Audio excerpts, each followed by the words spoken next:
Jesus went out as usual to the Mount of Olives, and his disciples followed him. On reaching the place, he said to them, "Pray that you will not fall into temptation."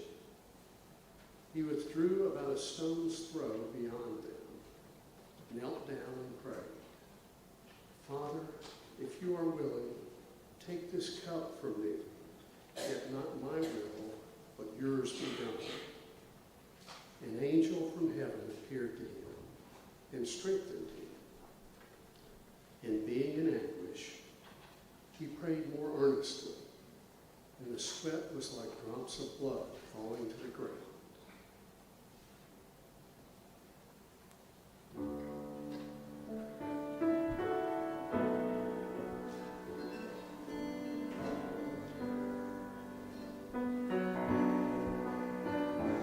We have him within our hearts, so much stronger than the dark. What we feel when the light, so much greater than the night. If it's for me to die for love, then I will.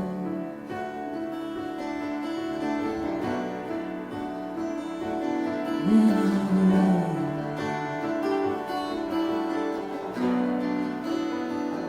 If we just speak, will we be heard? Or is there silence to our words?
Then I will.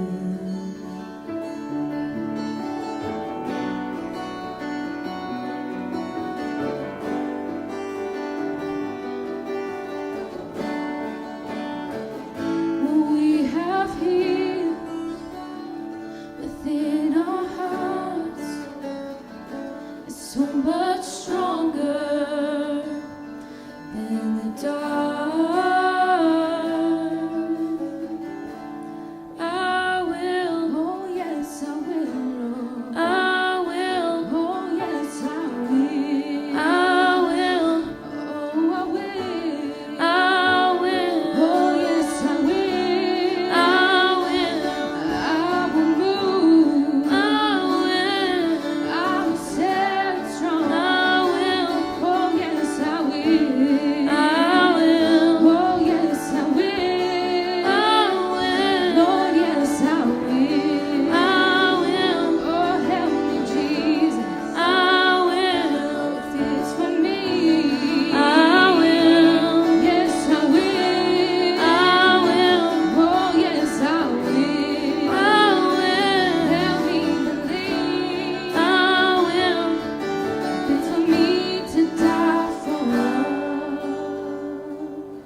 Then I will.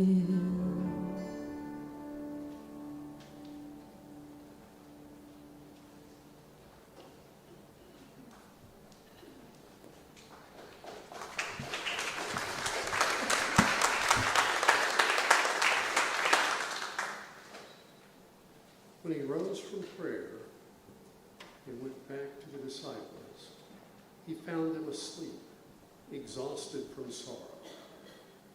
"Why are you sleeping?" he asked them.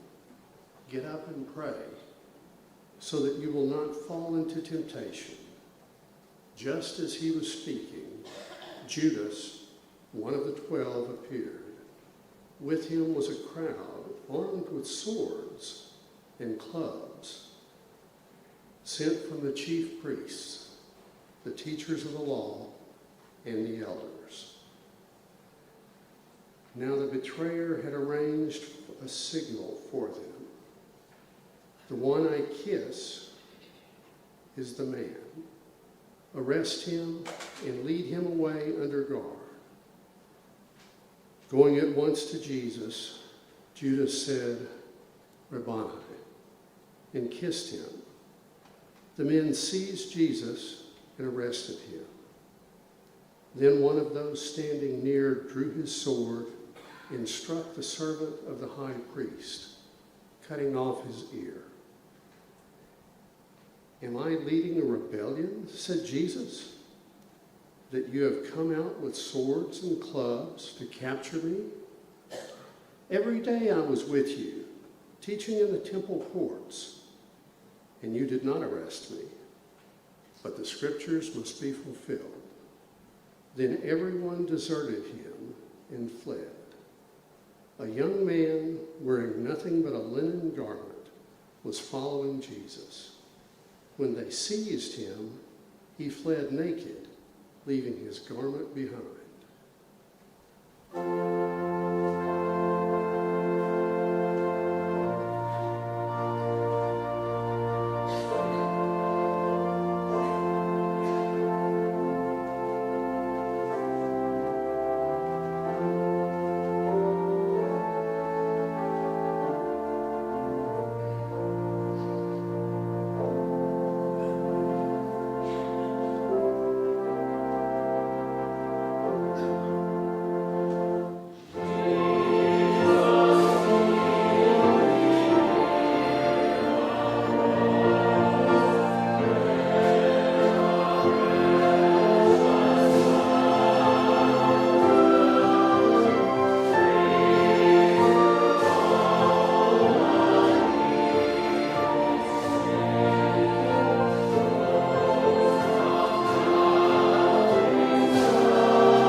chief priests, the elders, and the teachers of the law came together.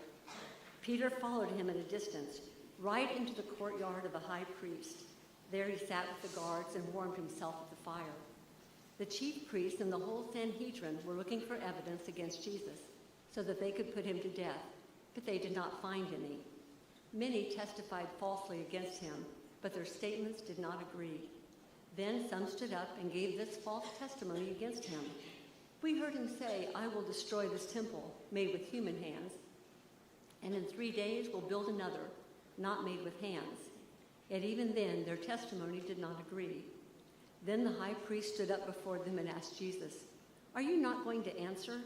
What is this testimony that these men are bringing against you? But Jesus remained silent and gave no answer. Again the high priest asked him, are you the Messiah, the Son of the Blessed One? I am, said Jesus, and you will see the Son of Man sitting at the right hand of the Mighty One and coming on the clouds of heaven. The high priest tore his clothes. Why do we need any more witnesses, he asked. You have heard the blasphemy. What do you think? They all condemned him as worthy of death. Then some began to spit at him. They blindfolded him, struck him with their fists, and said, prophesy. And the guards took him and beat him.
While Peter was below in the courtyard, one of the servant girls of the high priest came by.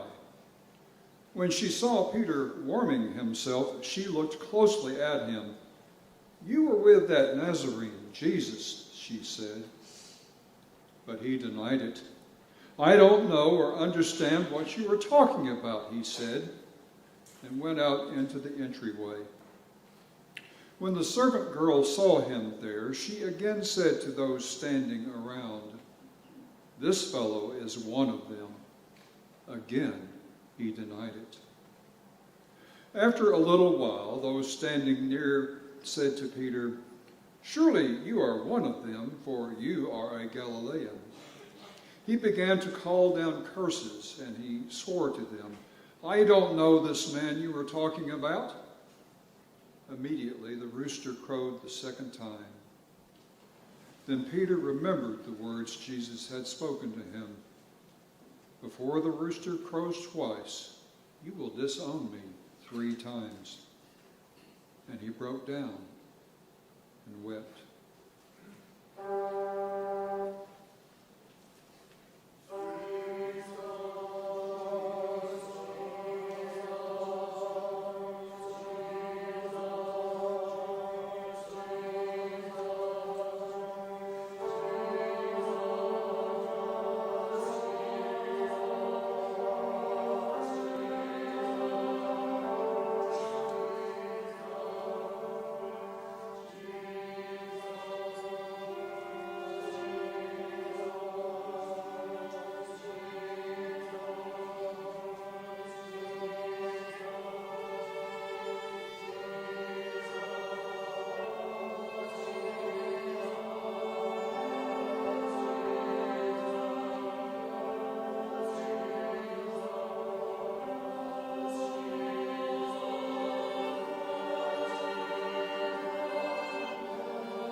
Very early in the morning, the chief priests with the elders and the teachers of the law and the whole Sanhedrin made their plans. So they bound Jesus, led him away, and handed him over to Pilate. "Are you the king of the Jews?" asked Pilate. "You have said so," Jesus replied. The chief priests accused him of many things. So again Pilate asked him, "Aren't you going to answer? See how many things they are accusing you of." But Jesus still made no reply, and Pilate was amazed. Now it was the custom at the festival to release a prisoner whom the people requested. A man called Barabbas was in prison with the insurrectionists who had committed murder in the uprising. The crowd came up and asked Pilate to do for them what he usually did. "Do you want me to release to you the king of the Jews?" asked Pilate, knowing it was out of self-interest that the chief priests handed Jesus over to him. But the chief priests stirred up the crowd to have Pilate release Barabbas instead. "What shall I do, then, with the one you call the king of the Jews?" Pilate asked them. "Crucify him," they shouted. "Why? What crime has he committed?" asked Pilate. But they shouted all the louder, "Crucify him!" Wanting to satisfy the crowd, Pilate released Barabbas to them. He had Jesus flogged and handed him over to be crucified. The soldiers led Jesus away into the palace, that is, the praetorium, and called together the whole company of soldiers. They put a purple robe on him, then twisted together a crown of thorns and set it on him. And they began to call out to him, "Hail, King of the Jews!" Again and again they struck him on the head with a staff and spit on him. Falling on their knees, they paid homage to him.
mocked him, they took off the purple robe and put his own clothes on him.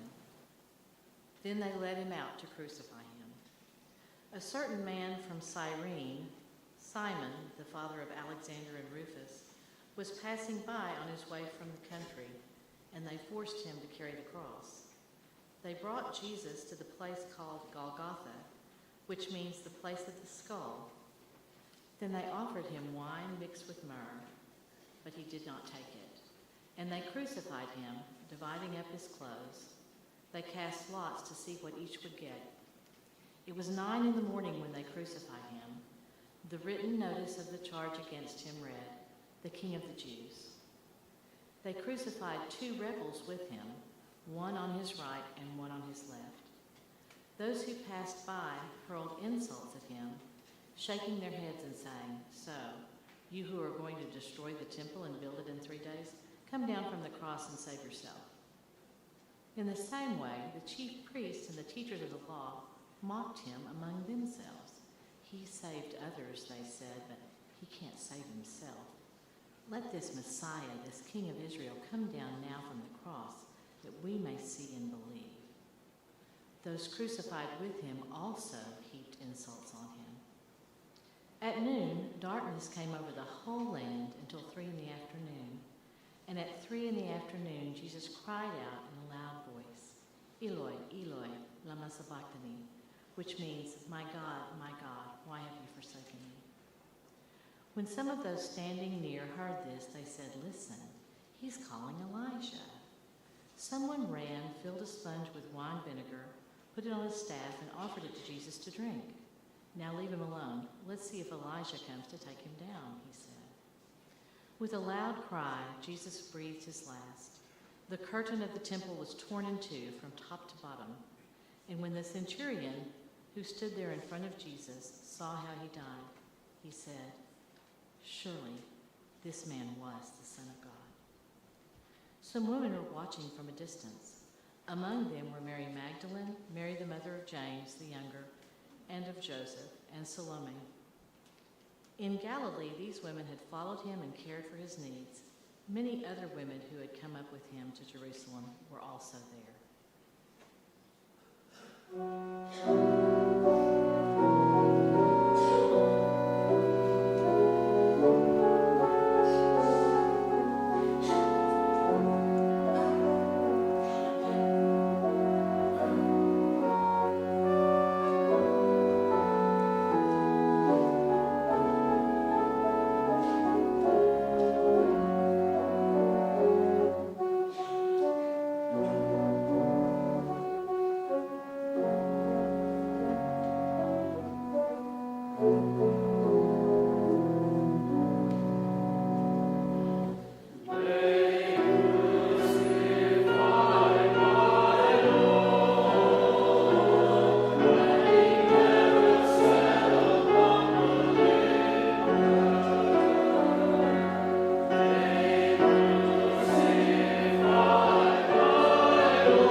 Resurrection Day, that is, the day before the Sabbath. So as evening approached, Joseph of Arimathea, a prominent member of the council, who was himself waiting for the kingdom of God, went boldly to Pilate and asked for Jesus' body. Pilate was surprised to hear he was already dead. Summoning the centurion, he asked him if Jesus had already died. When he learned from the centurion that it was so, he gave the body to Joseph. So Joseph bought some linen cloth, took down the body, wrapped it in the linen, and placed it in a tomb cut out of rock. Then he rolled a stone against the entrance of the tomb. Mary Magdalene and Mary, the mother of Joseph, saw where he was